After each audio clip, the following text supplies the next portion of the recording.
ಇಲ್ಲ, ಜೊತೆಗೆ ನನ್ನನ್ನು ಹುಟ್ಟಿಸಿದ ಪರಮಾತ್ಮನಾದರೂ ಇರಬೇಕಲ್ಲ ಅಂತ 4 ದಿಕ್ಕಿನಲ್ಲಿ ಹುಡುಕಿದ್ರು, 4 ಮುಖ ಮಾಡಿಕೊಂಡ್ರು.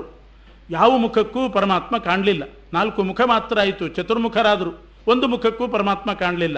ಆಗ ಚಿಂತೆ ಮಾಡ್ತಾ ಇದ್ದಾರೆ. ಅಶರೀರವಾಣಿ ಆಯಿತು.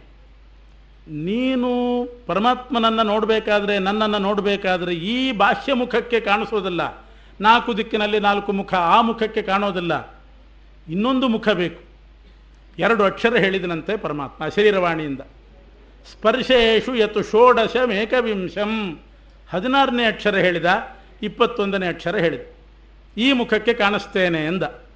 ಯಾವುದು 16ನೇ ಅಕ್ಷರ? ವ್ಯಂಜನಗಳಲ್ಲಿ 16ನೇದ್ದು ತ, 21ನೇದ್ದು ಪ. ಅದೆರಡು ಜೋಡಿಸಿದಾಗ ತಪ ಅನ್ನುವ ಶಬ್ದ ಬಂತು. ಆಗ ಬ್ರಹ್ಮದೇವರು ಅರ್ಥ ಮಾಡಿಕೊಂಡ್ರು, ತಪಸ್ಸಿಗೆ ಪರಮಾತ್ಮ ಕಾಣ್ತಾನೆ ಅಂತ ಕಮಲದಲ್ಲಿ ಕೂತ್ಕೊಂಡು ತಪಸ್ಸು ಮಾಡಿದ.